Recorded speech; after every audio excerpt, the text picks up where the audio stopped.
ओहू से ज़्यादा हो गया शायद। और मिट्टी के तेल 103 रुपया लीटर। दिया काहे से जले? बिजली है नहीं। अब झालर तो लगवा ही नहीं सके गरीब आदमी की, झालर लगवाए ले चमचमाए घरे के दुआरे हो, तो व्यापारी लोग मजबूरी में लगावत है बेचारे की चमक धमक में आमे हमार खरीदारी हो कुछ। आज धनतेरस आए, दिवाली में कुछ खरीदें, और लोग कोशिश भी करते हैं कि धनतेरस और दिवाली में थोड़ा मोड़ा खरीदारी करें। पर वर्तमान में जो सरकार है, ये सरकार इतनी निकम्मी हो गई है, इतनी झूठी हो गई है कि क्या बताएं। आयोजन पर आयोजन करते हैं, इवेंट करते हैं, बड़े बड़े आयोजन करेंगे, करोड़ों रुपए फूंक देंगे, पर गरीब के लिए कोई जुगत नहीं है। सबसे ज़्यादा अगर परेशान है इस सरकार में तो गरीब, किसान, मजदूर, बेरोजगार परेशान है। जिधर आप नज़र दौड़ाइए सबका रेट बढ़ गया। खाद बीज मिलती नहीं समय पे, खाद का रेट दुगना हो गया, तिगुना हो गया। आपका गैस सिलेंडर महंगा हो गया, 1100 रुपये प्रति सिलेंडर हो गया। कांग्रेस की सरकार थी तो 350-400 रुपये में सिलेंडर जब मिलता था तब इनको महंगाई दिखती थी, बोलते थे महंगाई आधी कर देंगे। डीजल पेट्रोल सब महंगा हो गया, सबका दाम दोगुना से ज़्यादा हो गया। जो सरकार 8 साल पहले जब बनी थी और आज का दाम, उस समय जो रेट था हर वस्तुओं का, आज सब दोगुना हो गया। जो हमने कहा था कि आज़ादी के 75 साल पूरे हुए हैं और 75 साल में हमें क्या मिला? कांग्रेस की सरकारों ने महंगाई को बढ़ने नहीं दिया था। अगर 62 साल की हम बात करें, 8 साल भाजपा की सरकार के हो गए, तो उस 62 साल में 6-7 साल 10 साल जो दूसरे पार्टी की सरकारें थी, उसमें बीजेपी की भी सरकार थी, मिली जुली सरकार थी, उस समय भी ये स्थिति नहीं बनी।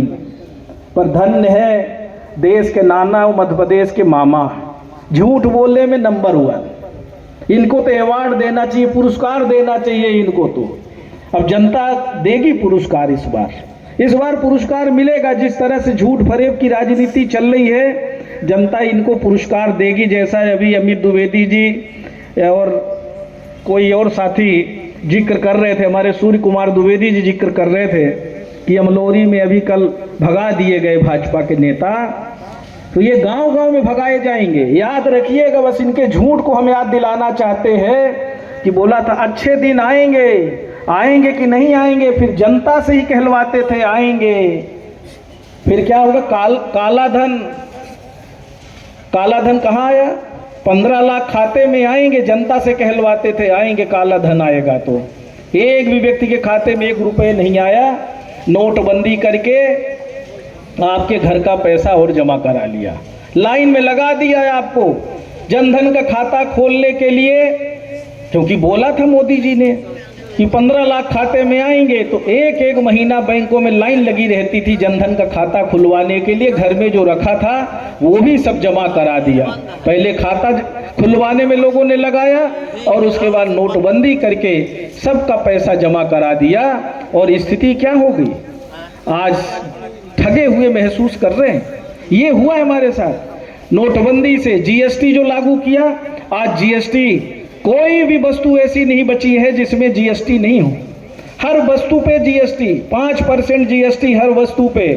अब जीएसटी वस्तुओं पे तो लगी ही थी, अभी हर ग्राम पंचायतों में भी नोटिस जारी हो गई सरपंचों को, सचिवों को, कि हर आपके जो भी आपके पास घर है, जो भी जमीन है, कोई गुमठी लगाता है, कोई ठेला चलाता है, उसको भी टैक्स देना पड़ेगा। यहाँ तक कि जिनको सरकारी आवास मिला है उस आवास वाले को भी 500 रुपये साल में टैक्स देना पड़ेगा। ये कर दिया। ताली बजाने की बात नहीं है, ये सोचने की जरूरत है कि आज किस तरह से हमें बर्बाद करने के लिए काम कर रहे हैं। सरकार क्या करेगी? अगर जनता से पहले से ही आप बहुत सारे टैक्स ले रहे थे, अब आप अगर गांव में कोई रह रहा है, हर गांव में रहने वाला गरीब से गरीब व्यक्ति का भी 4 कोठरिया का घर होगा, 2 कोठरी का घर होगा। तो जब 2 कमरे का घर प्रधानमंत्री आवास में 500 रुपये टैक्स लगा दिया, तो आप अंदाजा लगाइए कि क्या होने वाला है। और टैक्स देना पड़ेगा। ये सरकार टैक्स वसूली वाली सरकार है, ये टैक्स लेके रहेगी। और नहीं तो जेल में डालेगी, जैसे बिजली में शुरू हो गया। लोक अदालत की नोटिस आना शुरू हो गई है। कांग्रेस की सरकार थी, 1 रुपये 1 यूनिट बिजली का बिल, पहले 1 बत्ती कनेक्शन फ्री, इंदिरा जी के टाइम में, अर्जुन सिंह जी के टाइम में, पिताजी लोग जब मंत्री थे। और अभी 15 महीने की सरकार में 1 रुपये 1 यूनिट बिजली, 100 रुपये से ज़्यादा घरेलू बिजली किसी का नहीं आता था। 10 हार्स पावर तक बिजली का बिल आधा करने का काम किया था।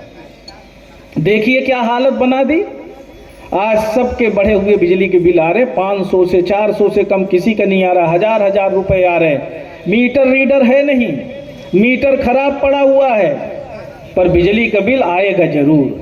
ट्रांसफार्मर जला पड़ा हुआ है, केबल टूटी हुई है, जिधर आप नज़र दौड़ाइए वहाँ केबल टूटी हुई है। उसके लिए सरकार के पास पैसा नहीं है, उसके पास संस्थाएं नहीं है, उसके पास लाइनमैन की भर्ती नहीं हो रही है, आउटसोर्स पे कर्मचारी हैं, और जब टेंड होते हैं ले दे के वहाँ भी भर्ती।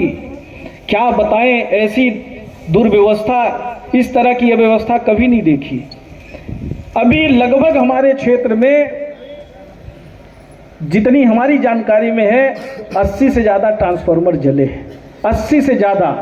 और जबकि हम सबसे ज़्यादा आवाज़ उठाते हैं ट्रांसफार्मर को लेके, एमडी से